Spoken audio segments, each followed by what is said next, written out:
नमस्कार, कैसे हैं? उम्मीद है अच्छे होंगे। प्यारे बच्चे, क्लास 10th का एनसीईआरटी का हम पहला क्वेश्चन लिए हैं एक्सरसाइज 3.1 का।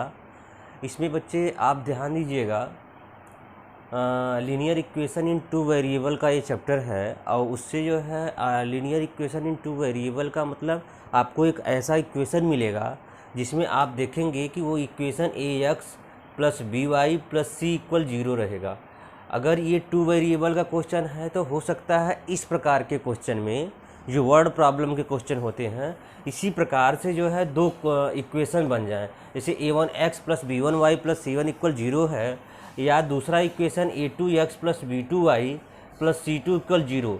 इस प्रकार से दो इक्वेशन बन सकते हैं। और प्यारे बच्चे, इन दोनों इक्वेशन को सॉल्व करके यहाँ इस क्वेश्चन में कह रहा है अलजेब्रिकल और ग्राफिकल दो मेथड जो है इसमें यूज करना है आपको, और दोनों मेथड से इस क्वेश्चन को सॉल्व करना है। तो बच्चे चलिए हम इसके सलूशन पे चलते हैं। ये कहना क्या चाहता है ये देखिए। Aftab tell his daughter 7 years ago I was 7 times as old as you are, then also 3 years from now I shall be 3 times as old as you will be। Represent this situation algebraical और graphical. इसकी बात यहाँ कह रहा है कि आफ्ताब कह रहा है कि आफ्ताब की जो एज है अपनी डाटर की एज से जो है बड़ी है। कितना बड़ा है उसकी बात कर रहा है। कह रहा है 7 टाइम, मतलब 7 गुना है। कब? 7 years ago, मतलब 7 साल पहले की बात कर रहा है, अब की नहीं। देखिए, 2-3 प्रकार की हम एज की बात करते हैं। एक प्रेजेंट एज कहते हैं, तो जो प्रेजेंट एज होती है वो अलग होती है। जैसे XY प्रेजेंट एज आप मान सकते हो।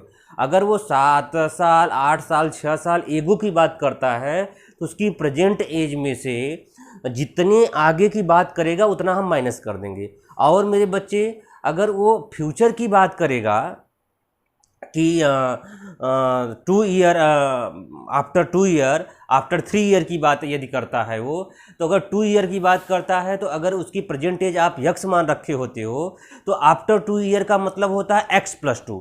अगर आप प्रेजेंट एज y मान रखे होते हो तो आफ्टर 3 year का मतलब होता है y प्लस 3।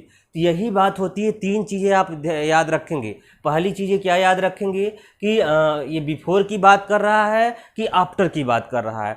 यदि बच्चे बिफोर की बात करेगा तो बिफोर के सिचुएशन में उतनी एज क्या करेंगे? माइनस कर देंगे। उतनी मतलब प्रेजेंट एज में से वो एज आप क्या करेंगे? माइनस करेंगे। और तो और आफ्टर की बात करेगा, मतलब प्रेजेंट से बाद की बात करेगा, उतनी एज आप क्या करोगे? प्लस कर दोगे। तो ये बातें आप हमेशा अपने माइंड में रखे रहोगे तो बहुत ही आसानी से मेरे प्यारे बच्चे किसी भी सलूशन को, किसी भी क्वेश्चन को आपको करने में कोई प्रॉब्लम नहीं आएगी। तो ये सारी बातें हम देख के आपको बताना चाहेंगे कि आफ्ताब का जो प्रेजेंट एज है आप उसको x मान लो। यहाँ क्या करोगे? Let present age of Aftab is x year, है ना। और यहां से क्या करेंगे? Present age of his daughter y year, है ना बच्चे। आपने दोनों के लिए आपने एक आफ्ताब के लिए x मान लिया है और उसकी डाटर के लिए आपने क्या मान लिया? y मान लिया। अब बच्चे आप आइए क्वेश्चन पे। वो कह क्या रहा है कि दोनों की एज 7 ईयर पहले की बात कर रहा है। अकॉर्डिंग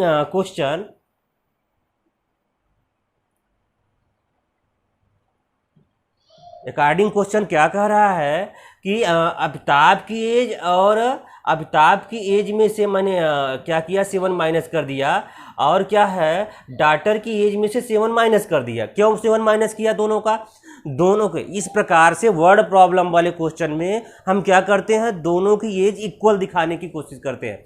तो अगर दोनों की एज हम इक्वल दिखाना चाह रहे हैं मेरे बच्चे, तो ये बताइए आफ्ताब की एज 7 ईयर पहले कितनी होगी और उसकी डाटर की एज 7 ईयर पहले कितनी होगी, वो करना पड़ेगा।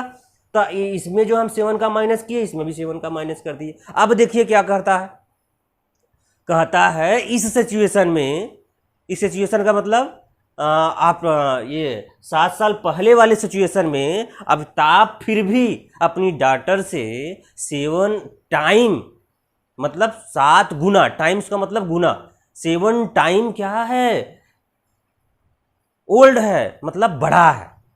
तो मेरे बच्चे कौन बड़ा है, ये अमिताभ है, ये क्या है, उसकी डॉटर। अगर इस सिचुएशन को आप बराबर रखना चाहते हैं तो आप क्या करेंगे, बड़ा तो ये है, पहले से ज़्यादा है 7 टाइम, अगर 7 टाइम का इसमें मल्टीप्लाई कर दें उसके डॉटर की एज में, तो दोनों का सिचुएशन सेम हो जाएगा। तो हमने क्या किया, डॉटर की एज में बड़ा, क्योंकि ये 7 टाइम इसमें इंक्लूड है, कह रहा है ना, ये x-7 करने के बाद भी 7 टाइम वो बड़ा है, कौन, अमिताभ।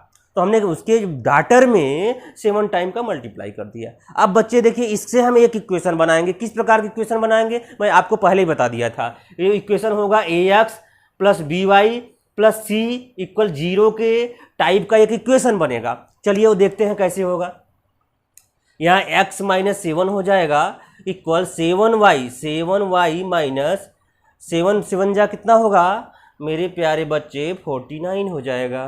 तो x यहाँ से करोगे 7y इक्वल, ये बताइए ये इस साइड जाएगा तो क्या हो जाएगा, +7 हो गया, माइनस 49, यहाँ क्या हो जाएगा x-7y और इक्वल कितना हो जाएगा मेरे बच्चे, 42 हो जाएगा। तो x-7y उस साइड जाएगा, +42 इक्वल 0। आप यहाँ इक्वेशन नंबर फर्स्ट मान लो, कोई प्रॉब्लम है। आइए हम फिर आगे चलते हैं इस क्वेश्चन में। फिर कह क्या रहा है, यहाँ तक हो गया था। अब कहा age you year then also, उसके बाद वो क्या हो रहा, 3 ईयर फ्रॉम नाउ, अब से 3 साल बाद, पहले नहीं 3 साल बाद की बात कर रहा है। क्या हो रहा है कि I shall be 3 times as old, I माने अमिताभ, अमिताभ फिर क्या हो रहा है, 3 टाइम माने 3 गुना फिर भी बड़ा है, कब, 3 साल बाद की बात कर रहा है। अकॉर्डिंग फिर क्वेश्चन चलेंगे बच्चे, क्या होगा 3 साल बाद, मतलब अमिताभ यक्स हैं, इसमें 3 साल इसका भी ऐड कर दो, ये वाई है इसमें भी 3 साल ऐड कर दो। अब आप देखिए कौन 3 गुना है, कह रहे अमिताभ अब भी 3 गुना ज़्यादा है, अब भी 3 गुना, मतलब x प्लस 3 में 3 गुना है इसमें। इसका मतलब क्या होगा, उसकी डॉटर में हम 3 का मल्टीप्लाई कर देंगे। अगर इसमें हम 3 का मल्टीप्लाई किए तो दोनों सिचुएशन क्या हो जाएंगे, सेम हो जाएंगे बच्चों। फिर आइए हम इसको जो है कैलकुलेट करके हम किस फॉर्म में ला दें, ax plus by plus c equal 0 के फॉर्म में ला दें। सारी बात मैं बोलने वाला हूँ, ध्यान से इस वीडियो को देखते जाओ और एंड तक देखो, और आपको देखोगे एक भी प्रॉब्लम ऐसा नहीं होगा जो बची रह जाए। आइए देखो, यहाँ हो जाएगा x plus 3 equal 3y plus 9 हो जाएगा। यहाँ x प्लस 3 हो जाएगा इक्वल क्या हो जाएगा मेरे प्यारे बच्चे, काम कर लो, इसको हम जो है आपको वेरिएबल टर्म एक साइड कर लें, नॉन वेरिएबल टर्म एक साइड कर लें। तो वेरिएबल टर्म देखो x है और ये भी वेरिएबल है, उसको कभी भी ऐसा ही जब सिचुएशन बने तो आप वेरिएबल को एक साइड किया करो। यहाँ x है, ये क्या हो जाएगा 3y हो जाएगा इक्वल, इस साइड जाएगा तो 9 - 3 हो जाएगा, x माइनस 3y और इक्वल, इसमें से जब माइनस कर दोगे तो 6 हो जाएगा। x minus 3y minus 6 equal 0, equation number second हो जाएगा। अब ये दोनों जो फॉर्म है जानते अलजेब्रिक हो गए। मैंने कहा कि एक सलूशन आपको यही मिल गया कि अलजेब्रिकल फॉर्म हमने प्राप्त कर लिया है। अब हमें क्या चाहिए मेरे बच्चे, ग्राफिकल फॉर्म करना है। तो ग्राफ के लिए हमें ग्राफ चाहिए, तो यहाँ बोर्ड पे हम यहाँ दिखाने की कोशिश करेंगे। अब ग्राफ पेपर आप ले लीजिएगा और इस सवाल को आप ग्राफ पे करिएगा और आपको देखेंगे कोई प्रॉब्लम नहीं आने वाली है। आइए हम यहाँ दिखाते हैं आपको ये कैसे होगा। तो मेरे बच्चे आप देखिएगा, हाँ इन दोनों को हम हटा देते हैं। आइए ग्राफ पे हम करते हैं। तो ये देखिए पहले जो है इक्वेशन फर्स्ट से हम चलेंगे। इक्वेशन फर्स्ट आपका क्या है, यहाँ देखोगे तो यहाँ है x माइनस 7y और क्या है मेरे बच्चे, उस साइड ले जाओगे तो -42 है ना बच्चे। अगर इसको उस साइड ले जाओगे तो x इक्वल 7y - 42 है। ये आपका इक्वेशन थर्ड भी मान सकते हो, कोई प्रॉब्लम नहीं आएगी, है ना। अब इसमें क्या करेंगे, हम ग्राफ बनाएंगे। किस प्रकार से ग्राफ बनाएंगे आप देखिएगा कि आप देखिए इस प्रकार से बना लो, यहाँ x रख लो, यहाँ y रख लो। अब बताइए x की वैल्यू यहाँ क्या रखा जाए, y की वैल्यू। अगर y की वैल्यू ऐसा रखो कि लगभग नज़दीक रहेगा तो आपका ग्राफ बनाने में कोई दिक्कत नहीं होगी। अगर यहाँ तुम y के जगह पे, y के स्थान पे आप 7 रख दो, तो 7 7 जा कितना हो जाएगा बच्चे, ये 7 रखोगे तो ये 49, और 49 में से 42 करोगे तो ये 7 आ जाएंगे। कोई प्रॉब्लम है आपको, नहीं होना चाहिए। तो यहाँ y इक्वल 7 रखे तो x इक्वल कितना मिल गया, 7 मिल गया। फिर देखिए क्या रखोगे, अगर y इक्वल तुमने 5 रखा तो कितना हो जाएगा, 7 मतलब 35, है ना। अगर 35 है और 35 में और 42 में से करोगे तो -7 होगा। क्या होगा, यहाँ आपने y इक्वल 5 रखा तो ये हो जाएगा -7 हो गया। उसके बाद आप देखिए इसमें क्या होती है, अगर ग्राफ में 2 पॉइंट तक अगर आप वो बना लेते हो तो इनफ होता है, उसमें कोई प्रॉब्लम नहीं होती, आप 2 पॉइंट तक बना सकते हो। तो मेरे प्यारे बच्चे, अगर यहाँ से क्या हो जाएगा, x इक्वल कितना बचा, अगर आपने y इक्वल 5 रखा तो -7 हो गया। अगला कंडीशन हम 2 ही रख सकते थे, मैक्सिमम एक और रखेंगे। तो अगला हम क्या रख दें कि अगर 6 रखेंगे तो ये 0 हो जाएगा। मतलब आप क्या रखें, y इक्वल 6 रखिए, तो अगर y इक्वल आपने 6 रखा तो x इक्वल क्या हो जाएगा, 0 हो जाएगा। तो आप यहीं तक रखिए, उसके बाद छोड़ दीजिए। तो आपका हमारा एक जो है इस प्रकार से ग्राफ बन गया। आइए हम दूसरे इक्वेशन को लेकर चलते हैं। आपका ये इक्वेशन है, ये इक्वेशन क्या कहता है, ये देखिए x - 3y - 6 इक्वल 0 हो जाएगा। तो x इक्वल 3y + 6 हो जाएगा, है ना। तो मेरे प्यारे बच्चे आप क्या करिएगा, इसको भी प्लॉटिंग कर लीजिए। ये हो जाएगा x, ये हो जाएगा y। हाँ प्यारे बच्चे आप देखिए x - 3 जो दूसरा इक्वेशन आपका होगा, x - 3y - 6 इक्वल 0 है, तो x इक्वल 3y + 6 है। इसमें आप वैल्यू रखिए। किस प्रकार से आप वैल्यू रखोगे, तो आप यहाँ से देखिएगा, अगर यहाँ y इक्वल आपने रखा -2, तो यहाँ 3 2 जा 6 हो जाएगा, x इक्वल क्या हो जाएगा, 0 हो जाएगा। तो y इक्वल आपने -2 रखा, x इक्वल क्या हो जाएगा, 0 हो जाएगा। आइए फिर अब क्या रख सकते हो, y इक्वल हम क्या रख दें, -1 रख दें। अगर यहाँ y इक्वल अगर -1 रखोगे तो क्या हो जाएगा, ये 3 हो जाएगा, मतलब -3 हो जाएगा।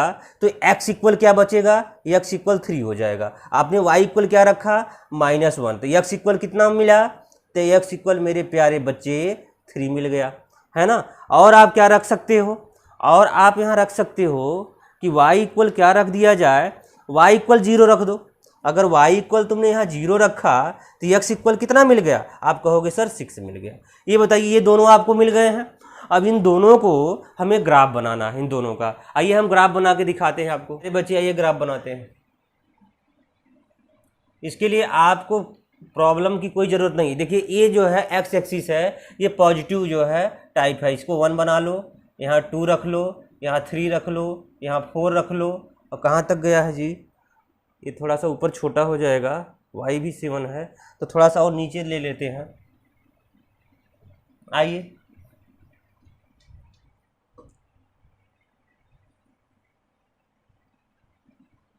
इसको आपने x लिया, ये x डैश है, y डैश है। तो आपने क्या किया, इसको आपने 1 लिया, ये 2 है, ये 3 है, ये 4 है, ये 5 है, ये 6 है।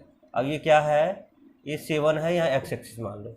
ऊपर देखो 1 2 3 4 5 6 और क्या है, लास्ट में मैंने 7 रख दिया है ना। अब यहाँ क्या है, 1 है, माइनस है सब, -2 -3 -4 -5 -6 और क्या है, -7। नीचे भी माइनस होता है, यहाँ से -1 -2 -3 -4 -5 और -6 -7। ये है सिचुएशन। मेरे प्यारे बच्चे पहला देखिए क्या है, आपका जो है 7 और 7 आया है, तो 7 7 मतलब एक्स एक्सिस पे 7, एक्स 7 यहाँ है और वाई पे 7 यहाँ है, मतलब आपका ये सीधे पाएगा। ये देखिए ये 7 है और यहाँ क्या है, ये 7 है, तो आपका मिला क्या, यहाँ 7 और 7 हो जाएगा, कोई प्रॉब्लम नहीं है, ये पॉइंट आपका बन गया। अब -7 और 5, तो -7 एक्स एक्सिस पे यहाँ है ना बच्चे, तो माइनस और 5 क्या है, वाई एक्सिस पे पॉजिटिव, मतलब यहाँ है। ये देखिए ये जाएगा और क्या आएगा, ये आएगा, मतलब ये सिचुएशन है इसका। ये क्या लिखेंगे पहले, -7 और 5।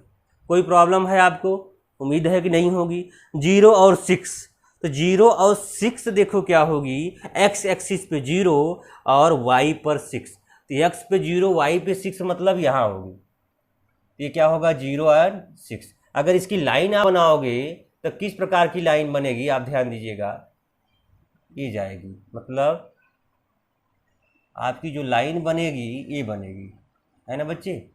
तो ये लाइन बनेगी तो आपका जो है, आप यहाँ दिखा सकते हो ये लाइन किस इक्वेशन की बनी, तो इस लाइन को हम यहाँ दिखा सकते हो x - 7y + 42। आपका इक्वेशन ये है, इस इक्वेशन की लाइन ए बन गई। आइए मेरे बच्चे दूसरा देखते हैं, है ना। तो दूसरा अगर देखोगे तो दूसरा ये है, तो 0 - 2, तो 0 मतलब एक्स एक्सिस पे 0, -2 वाई है, इसका मतलब आपका ये y -2 है, तो ये -2 है, तो ये पॉइंट होगा, ये क्या होगा 0 और 2 हो जाएगा, -2। 3 - 1, तो एक्स एक्सिस पे 3 है ये, और y पे जो है -1 है, अर्थात ये सिचुएशन आपका यहाँ बनेगा, क्या होगा, यहाँ से 3 - 1 हो जाएगा। अगला 6 और 0 है, x पे 6 है, यहाँ है, y पे 0 है, अर्थात ये 6 और 0 है। आपका अगला जो है लाइन कहाँ जाके बनेगी, आपका ये लाइन बनेगी मेरे बच्चे, क्या होगा, ये लाइन हो जाएगी, है।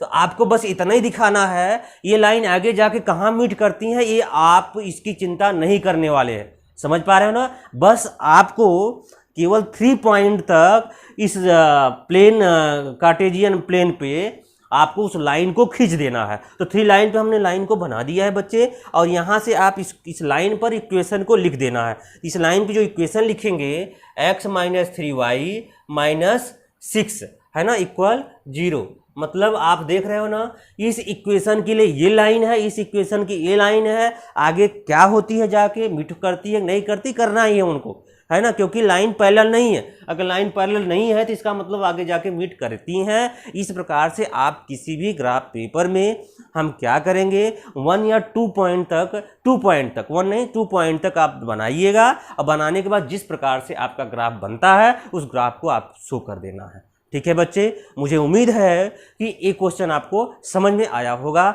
आइए हम नेक्स्ट क्वेश्चन को करते हैं।